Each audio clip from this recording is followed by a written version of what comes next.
Yo, what's up, man? Nothing, just another day, another dollar, I guess. I feel you. I feel you. Oh man, what's been going on with you, brother? Oh man, it's been a lot, man. It's just always elevating, always moving up, always more to do.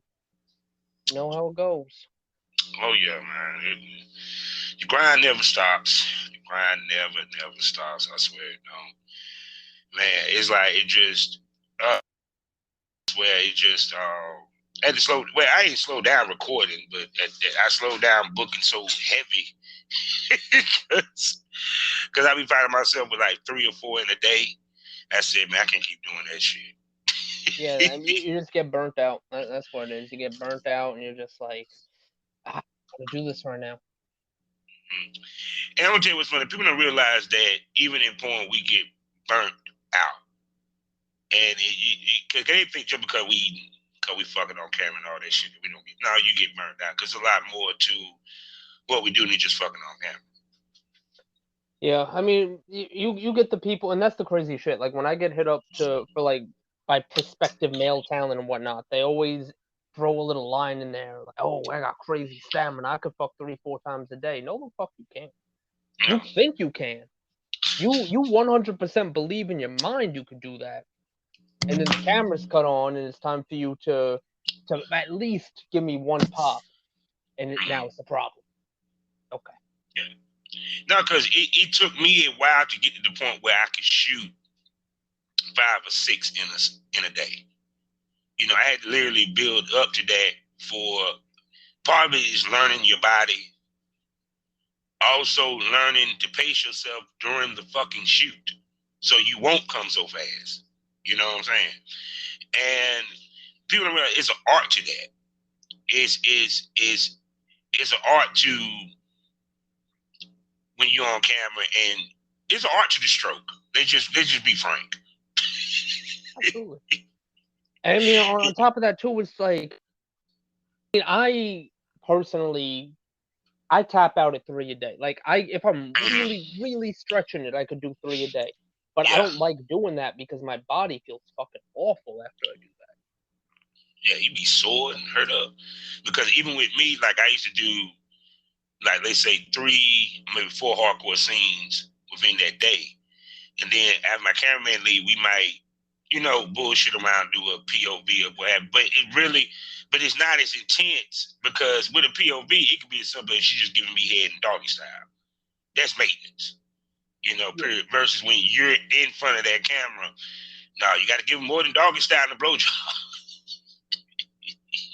yeah, it's a different game for sure. But we're going to get more into that once I do these particulars, my brother. All right, So you know so how we the do this. floor is yours. Hello, everybody, and welcome to the Smokers Lounge here on Anchor, the perfect app for anyone who's trying to start their own podcast career. All you got to do is download the Anchor app or go to anchor.fm. Get yourself a profile today. I'm Kevin Norva, Southern Champ, aka the Porn Rap Star. Y'all know what it is.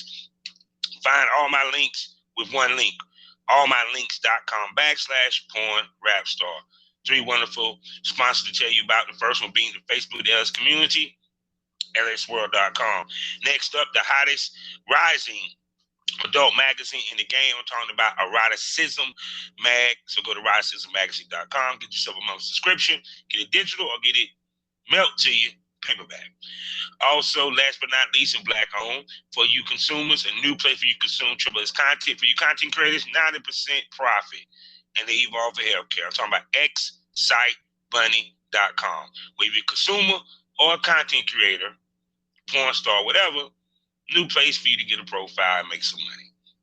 Also, proud member of the GW District Black Podcast Network. Plus, while you're there, get some shopping done from over 500 retailers, shops, and boutiques. Black owned, I may add. ShopGWDistrict.com. Also, check me out on SkyhawkAfterDarkTV.com as well as the BGP LLC app. Now, I'm about to shut up and let this king of New York introduce himself. What's up, everybody? Peter King back once again. Thank you for having me back, sir. No Appreciate doubt, it. I love bringing you back because we always talk it up good. we Yeah, always talk it up we always good. got something to say. Yes, Lord. Because it's just man, it's been so far crazy year, crazy year. 'Cause I don't think no, I did talk to you earlier this year. Yeah, like towards the beginning of the year, like January, February. Yeah, so what's been going on in the world of Peter King Productions? Man, it's been great. Got my agency finally launched off the ground. The only licensed and bonded talent agency in New York City. Kings and Queens Modeling, and that has been going great. I signed a handful of beautiful queens so far. I got some kings on there as well, and it's just been going great. It's been elevating and been showing people that hey, there is talent up here in the Northeast. There is a community of producers, of directors, of talent up here in the Northeast. So, I know that a lot of times the South, particularly Miami, Vegas, LA, they tend to look at New York as dirty and cheap, et cetera, et cetera. It's not the case. It's not the case. There's so many people up here who are shooting amazing quality content and paying full rates. And I think just with the launch of the agency, I'm really demonstrating that you could have a career, maybe, granted, not as lucrative as the type of career you could have in Miami or in Vegas or in LA, but you could have a self sustaining porn career in the Northeast area. So I'm very excited to kind of Which is share funny that. because everybody comes from New York anyway. Because I mean, seriously, it's kind of like for people to think that there ain't much talent up there. New York always been the East Coast hub for porn. Before Florida, before Atlanta. Atlanta just in recent history, period. Um, because I didn't think they started shooting in Atlanta till what Dame Streets, these doing that Dame Streets was shooting out there. But New York always had a porn community, a porncorpia to say the least. People realize porn started in New York. It didn't start in Cali. The whole porn industry started in New York, for the most part, period. That's where a lot of your movie theaters was at. Live sex shows back in the day, period. And everything. I remember this TV show highlighted that was on HBO. Oh, the Period. Deuce. Yeah. And see, what people don't realize is that it moved to California, but it was in New York in the 60s and the 70s. It didn't move to California to damn near the 80s. So it seemed like everybody come to New York anyway, especially, it seemed like to stop, especially for girls that want to make that money, if you know what I mean. So, so some of the people that you assigned to your agency?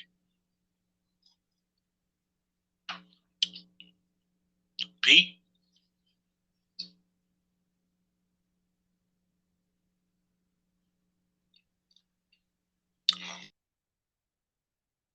Hey. All right, punching back in. Yeah, the audio went out. I swear, Anchor has been cutting the fuck up. Back from commercial break, people. If this keep continuing, we gonna go to Skype. I swear to God, it's just like the last couple of days where Anchor has been a pain in the ass. But no, but back to what we were saying about your agency. So who's some of the people that you assigned to your agency?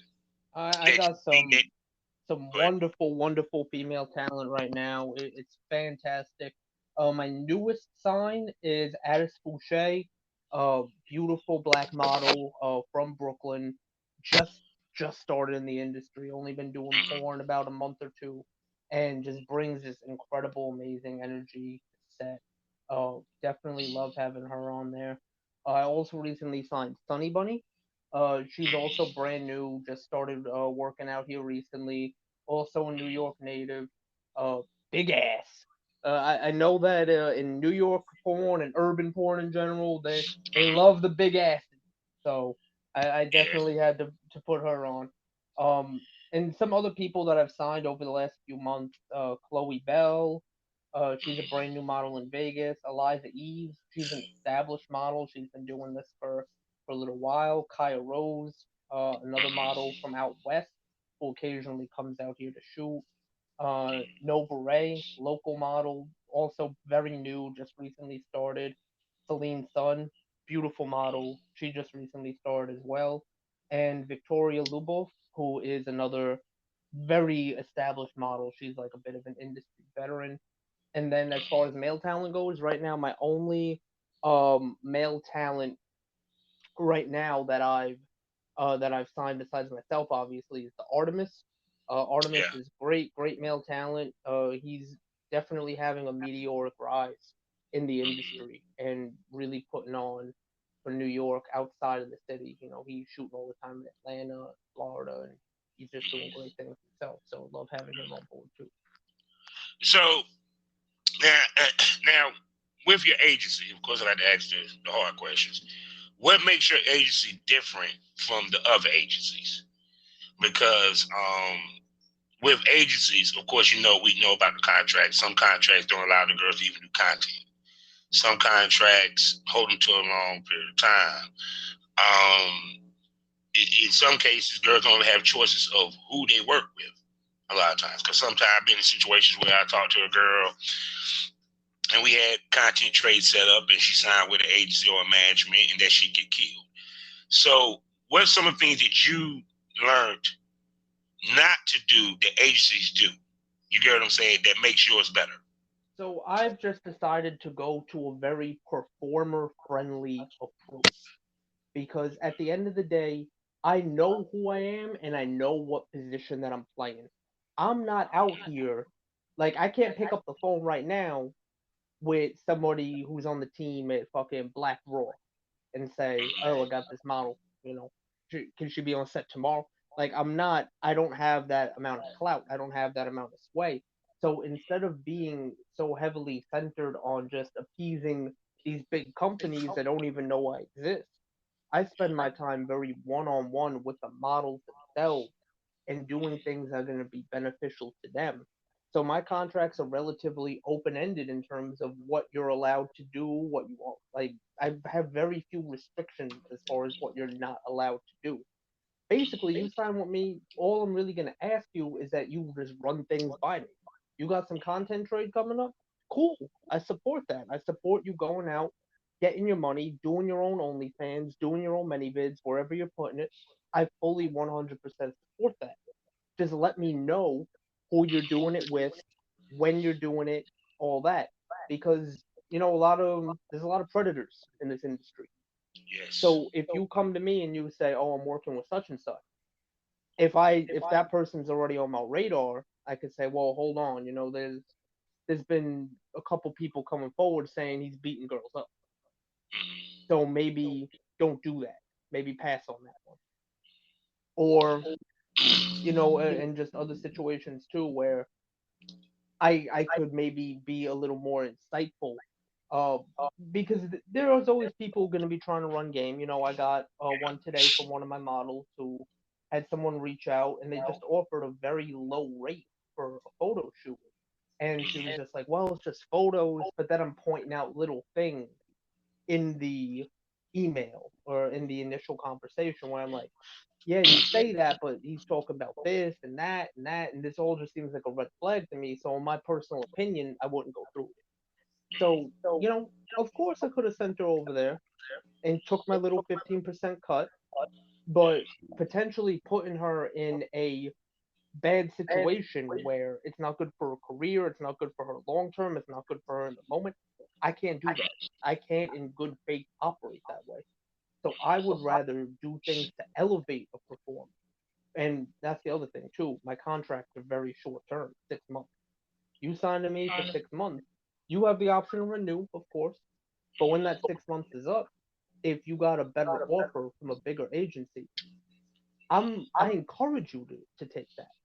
I encourage you to take this offer from somebody in Miami, from somebody in LA, because just off rip, they could do more for your career than I can. Mhm. So I am fine being that stepping stone because I'm not primarily an agent. If I was, you know, we a lot would have to change. There'd have to be like a full on TTS set up in New York. Mhm.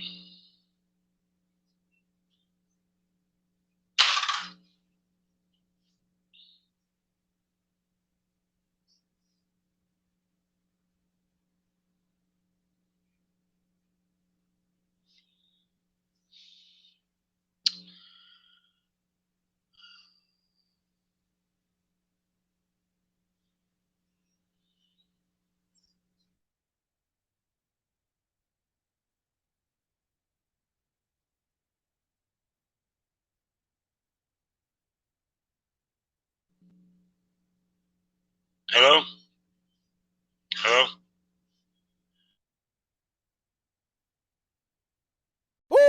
Black Wall Street is now online, baby. That's right. Visit the GW District. Shop the very best in men's and women's apparel and accessories, home decor, office supplies, books, pantry items, and so much more. The GW District is a retail marketplace of Black-owned products and media. We're both veteran and Black-owned, and we're bringing you the best online shopping experience with products made by small businesses. Come and experience the GW District difference today at shopgwdistrict.com. That's shopgwdistrict.com. The GW District, a retail marketplace of Black-owned products and media. That's right. That's right. That's right.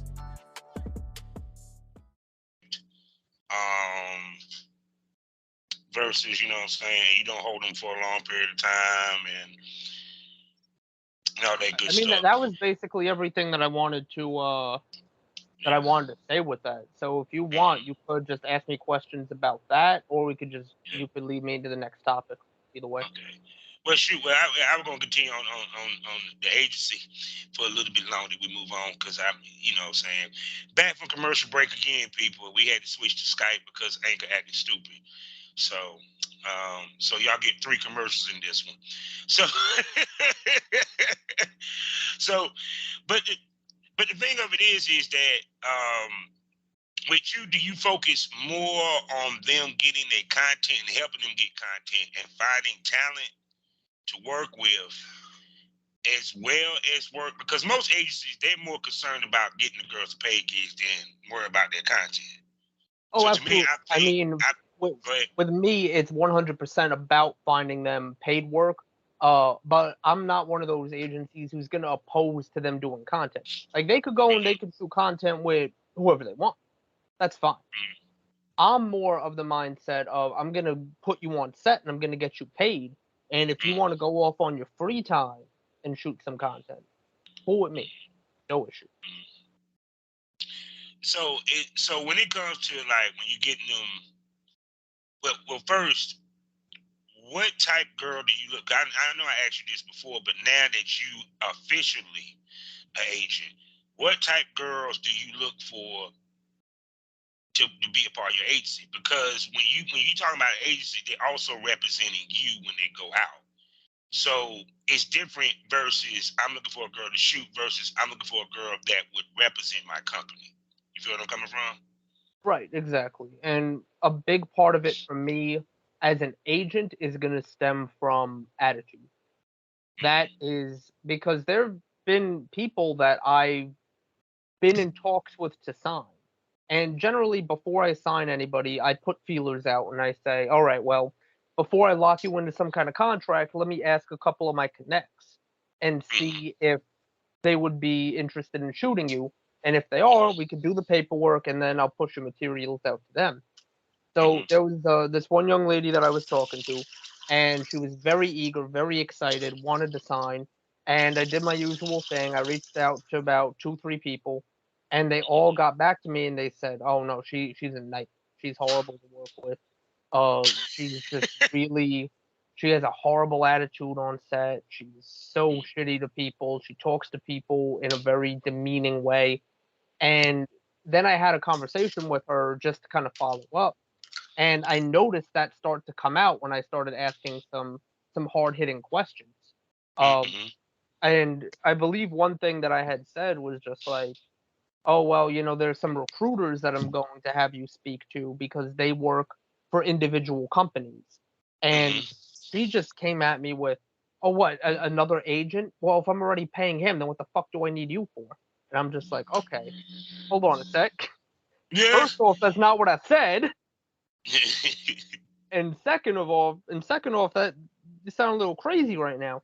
So I ultimately decided just to not work with her. And you know, as far as like appearance and everything, yeah, you know, that I'm not one of those people who's super pressed. Oh, you can't have any tattoos. You have to be this tall. Like any of that. Like I can't operate that way. It's not. I mean, especially in this day and age, because you got so many girls that tatted up. So, like, the things that, let's say, was kosher in the game years ago don't even hold weight, because it used to be a time where they would not work with a girl that was tatted up. Even if she had one tattoo, they didn't want to fuck with her. But now it's kind of like it's part of the course. You know what I'm saying? Well, I mean, I'm sure you remember back in the day, aside from a very few select sites, nobody was shooting ebony girls. No, they wasn't. Like agencies wouldn't sign black girls. Like there was just no, aside from like the 3 or 4 websites that were completely ebony centric, nobody was shooting black girls. So that's just another thing that has come to change and be different in the industry. And right now, I think this is true for all agents as well, not just necessarily me, but a lot of agents are now looking for girls who are willing to do raunchier stuff, because now it's a whole different age of what content people want to see. People are now heavily into the idea of, wind the clock back 15 years, you're not really going to find a whole lot of sites, a whole lot of people shooting 5-man gangbangs with DP, double anal, and piss. But now, man, you were hard pressed to find anal scenes. Yeah, to keep it 100. You get what I'm saying? Period. And I've been said this. I said this in another podcast. I said porn is becoming more extreme. For the most part, because everything that used to be, let's say, tabooish, that wasn't done normally, been getting done. Like, for example, outdoor scenes. Now that's part of the course. Damn near anal is part of the course. You know what I'm saying? So it's kind of like now these companies, to keep up with the content creator, the OnlyFans, and some of these sites that people use to, make money with, you feel what I'm saying? They now have to step up their game with the type filming that they're putting out and the type content that they're putting out. Like I told somebody last year, you had Brazier finally drifted into transgender porn. The reason why, because it was throwing shit against the wall to see what stick. You feel what I'm saying? And I mean, a lot of that is just becoming more and more popular. I mean, going back to the anal situation, there are some companies now out here that when I approach them with a new talent, their first question, does she do anal? And if she doesn't do anal or DP or squirting, then it's just like, oh, well, I really like her look, but I can't do nothing with her. Yeah. Now, I'm going to ask you this. Why do you think the game changed like that? I think just the exposure to porn has desensitized people to a lot of regular content. I mean, just looking back on my own life, when I was young and I was exposed to pornography for the first time, I remember jerking off to like those little 15, 20-second teaser clips that Playboy would post up on their website. Yeah. And, magazines. Again, going back, I guess at that time, it would have been 15 years ago. Magazines were still super popping. You could walk into, here in New York, you could walk into a bodega and they would have a row of, I'll say, conventional magazines. Yeah, I remember Buttman, what else? You still would see a black tails every now and then. It was there would be a whole section of the wall that's dedicated to the old school porno mags. And if you were lucky, some of them would come with a DVD too. And nowadays, that's just gone. That's like shriveled up. Like, unless you're trying to corner the jail market, just there's nothing that you're really going to be able to push when it comes to magazines. And a big reason for that is because people were desensitized to just the static still image. We've grown up now, 15, 20 years since the dawn of the internet, where porn has just been so accessible in video format. No more setting up the slide projector, no more setting up the 8mm, No more going to a movie theater, having to go out, get dressed, make your way out. Now you sit at home, 2 clicks of a button, instant pornography. Yeah, because I was having this conversation with Alfonso, and we were talking about this before me and you got on here, that people don't realize, when I tell people more money was made back when I was coming in versus now. And they was like, well, how is that? I said, because motherfucker filmed for a DVD. They didn't film for sites. And that where the money was made. That where the money was DVDs. You know, period. Because I remember, shoot, I'll sit there and go about whole month, no sale, right? Then all of a sudden, I look up, I got 20 DVD sales that quick. And I done made payout 3 times over. You know what I'm saying? Compared to now, when Clifton Sale took away the DVDs, that was 75% of my money gone. And then also now Clifton Sale took away the membership site. That's 50% of my money gone now. You get what I'm saying? From what I make from there. So it's kind of what people don't realize is that this day and age is lightweight compared to what we came into 10 or 15 years ago. You know what I'm saying? And a big portion of that too is just going to come from how rampant piracy got. Yeah. Piracy is a big issue now, and it's to the point where I'm putting together, and this is something I'm going to distribute to my models, and I'm going to make it available for anybody else who wants it. I'm putting together like a PowerPoint presentation to identifying and combating piracy, because I didn't even realize how much money was being siphoned out of my pockets by these fucking cocksuckers at Spank Bang and Porn Easy. And I'm not even gonna like name them all, because you know there's some motherfucker listening to this who's gonna be like, oh, say that again. What was that one? Yeah. So no, but here's the sad part. These tube sites are not even tube sites that you can load shit up on. They just tube sites. They just some free shit you need to watch. Yeah, and there's some of them that Spank Bang in particular, and that one I'm comfortable naming because it's so popular. It's one of the most popular websites on the entire internet. They claim to have an affiliate program and a content revenue program, but it's capped. What they have is a little banner that they put up on whatever video you have as syndicated content with them. That's it. It's not like in X videos where, all right, you click on this free video, you get some of the ad revenue or some of the ad share. It's just, all right, well, we'll throw a banner up, and if people click it, hey, good for you, buddy. The fuck is that?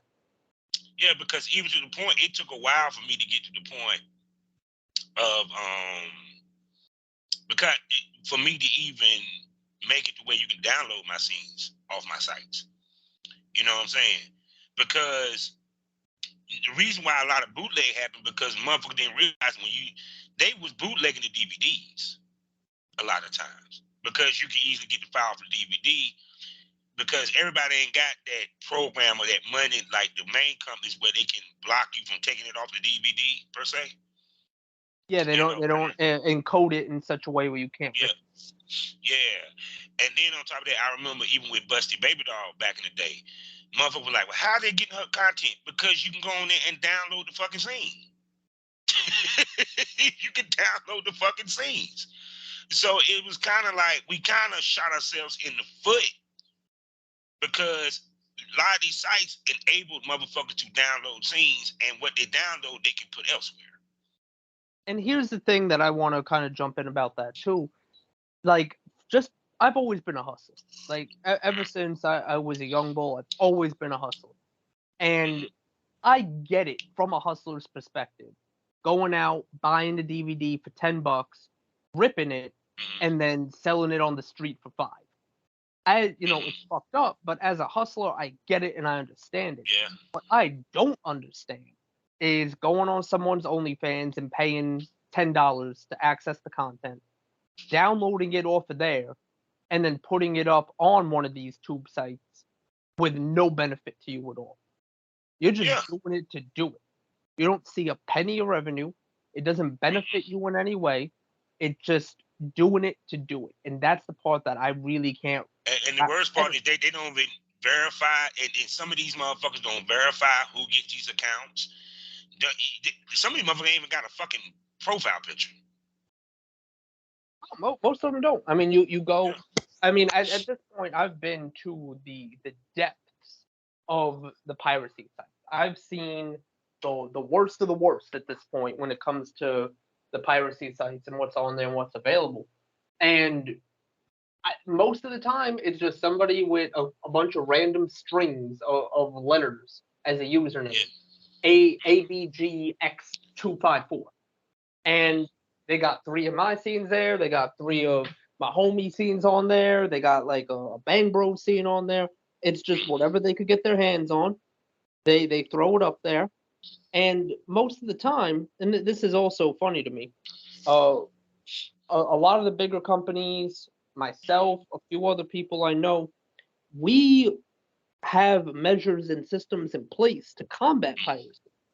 So those scenes maybe stay on those tube sites for 3 days, a week tops. And yet, as soon as it gets taken down, time to put it back up. I don't get it. I truly, genuinely don't get it. I'm gonna put my tin hat on.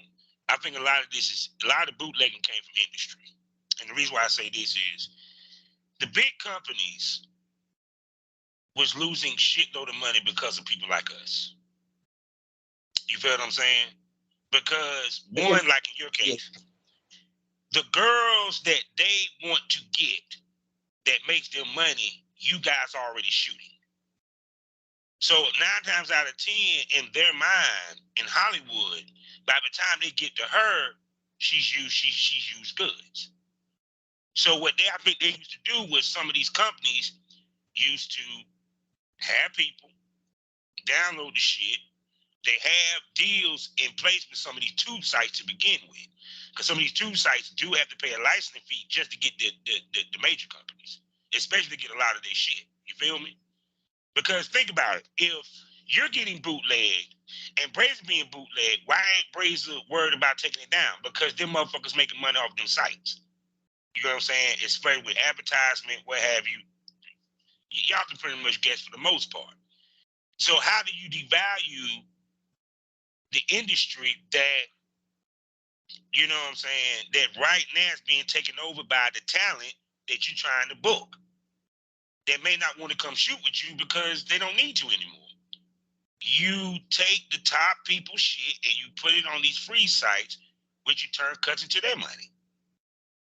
You get what I'm saying? It's because to me, when I think of bootleggers, they're looking to make money. These, like you said, these motherfuckers just putting them up there just for show. They ain't making no money. So for me to make sense of it, it's a lot to do with the industry because they got the money to pay a motherfucker to sit here and download Peter King's whole stash. And then they take Peter King's shit and put it up there. Everything that's being done with social media, everything that's being done with these tube sites, it's to devalue the porn star and the porn business. You know what I'm saying? And the reason why, because when content creating became a thing, because remember, I mean, I don't know what year you came in, but when I came in, weren't a lot of motherfuckers trying to get a clip for sale or Rude or Summer Charms. Actually, you was laughed out of the room if you even said you had a clip for sale. You feel what I'm saying? So Hollywood wasn't worried because girls were still going out there to Hollywood to get the paid gigs.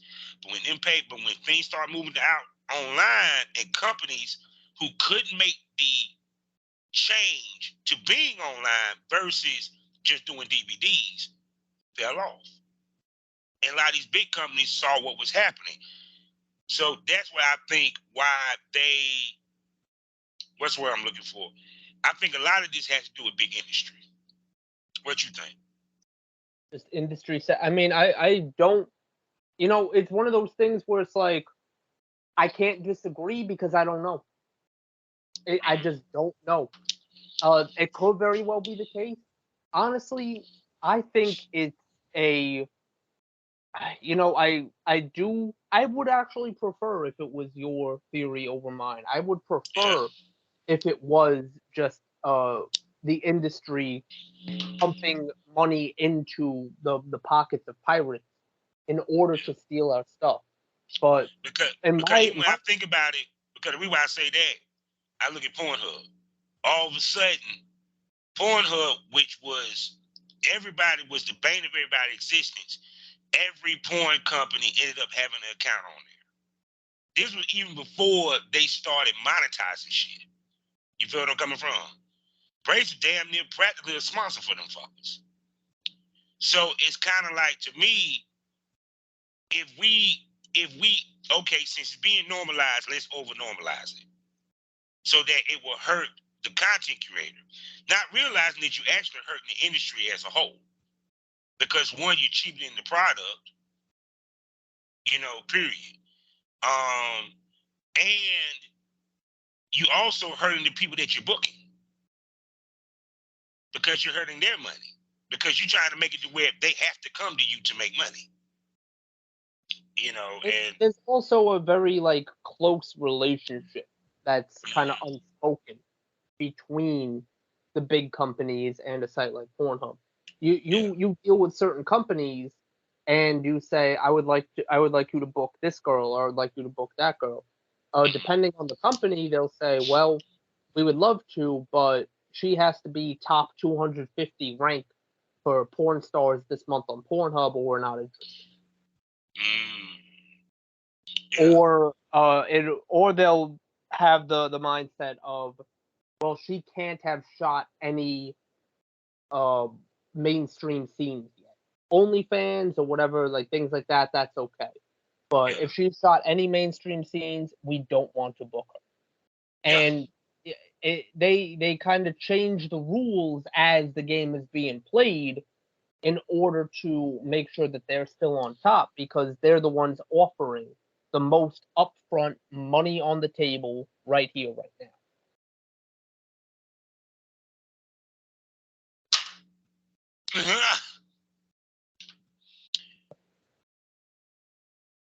I'm going to kill you. I am going to fucking kill you, woman. Hello? Yeah, I'm right here. No, we still recording. And then never mind. Hold on. I'm about to re-record. Start recording back. Cause Hey, it's Princess Havoc, your favorite BBW adult star and host of Causing Havoc, along with the fabulous Bobby Lucas, where we talk about anything and everything. Come follow the dopamine with us Sundays at noon, now with video. Part of the Premium Smoke Room family and streaming exclusively on Anchor and Spotify. Run, don't walk to subscribe now. For only $4.99 a month, you get my show and 4 other great shows as well. See you there. Mwah. Okay, it's recording, yeah. But yeah, I mean, the game, because, I mean, you kind of have to, because the game changed drastically each year. It's drastically different than it was 5 years ago, drastically different than it was 1 year ago. And like I said, to me, I just think that the problem is that a lot of social media, because they saw the money in the average motherfucker doing this and the traffic that it got, they didn't mind devaluing us to gain that money. Because like I said, it used to be a time where girls came in the game looking for guys like me and you, producers, people that had, contacts in the industry, that knew producers, that produced, also had the contact to get the paid gigs. Girls don't do that no more. Period. It's because when you walked in as a porn star, which goes back to that term being lost in our game, and everybody wants to be a quote unquote content creator. Now you coming in with an amateur's mind state, not a professional mind state. You get what I'm coming from? Oh yeah, I've had this conversation many times. It is interesting, to say the least, how a lot of people will come into this and overlook and bypass the producers when that OnlyFans money isn't forever. No, it's not. You know, and I'm not saying that, you know, you come and you book with me and I'm going to keep getting you booked from now until the end of time. I'm not saying that. But when you have an OnlyFans and that's all that you do, that's your entire resume, that's your entire portfolio. You at least go shoot with a couple of producers. Again, doesn't have to be me. You go and shoot with a couple other producers locally in the area, in your area, whatever the case may be, and you could now bring that to an X videos, to a Pornhub, to even another major company and say, here's my body of work. This isn't just OnlyFans shit. Here's my body of work. Book me for this. Book me for that. And you'd be surprised. You'd be surprised at how many people who were very quiet, not doing anything, they come to dirty, cheap New York, and then they leave after a couple days with a couple thousand in their pockets, and then the next thing you know, Bang Bros calling your phone, Brazzers calling your phone, Reality Kings, Team Skeet, all of them calling your phone because they see that you're able to perform. They see well-produced, high-quality content with your name attached to it coming out. You're getting a buzz online. You're moving up in the X videos in the Pornhub rank. Oh, hold on, wait, who's this girl? We should get her down here. We should really blow her up. Get her signed to a big agency out here. Make her really pop off. Happened more than once, and it's gonna keep happening. Trust me on that. Yeah, because I told somebody it's no longer fresh off the boat no more. They want you to have some type of cachet walking in the door. Whether it's you just have a big following, it ain't no just she ain't never did it before or ever been in front of the camera in any way, shape, or fashion going on set. No, they want girls that actually have been in front of the camera somewhat. If it won't even professional, it leads to the point that she got a strong enough following because the companies can't make money off of new faces like they used to. And it's just facts. I mean, you come from the music industry just like I do. You and I both know this. Back in the day, you used to have nothing to your name. Not a penny, not a dime. And you would go to a showcase and you would play a set, you would do a song, you would audition in front of a group of A&Rs and just hope that one of them saw the potential that you had to be a star and would approach you with a contract. Nowadays, they wait until you have 1 million followers on TikTok, until you have 50K on Twitter. And by that point, all the marketing department, they don't need to do anything. You've already done that job for them. And now that you've gotten yourself to that point, that A&R is going to approach you and say, how would you like 500,000 from Warner Brothers or Columbia or whoever the case may be? It's just about building up your own fan base first and then bringing it to the bigger companies so that way they can utilize that fan base to push a better product that's going to ultimately make more money. Because like one of the perfect examples was this girl named Mariah Mills. She was real big on IG. And then I think was Reality, Fanati America, I think Reality King started shooting. And that's when I started seeing the change in how they picked the girls. Because it was like, I know they made money with her. You know, now she ain't really done much since then or what have you. But it was, I know the reason why they grabbed her was because she was just good looking, because the motherfucker had 1 million followers on IG. So they knew it was guaranteed money if we did a scene with her. Because she already got the following, versus she fresh off the boat and got no following. Now you got to build the scene up for it to sell.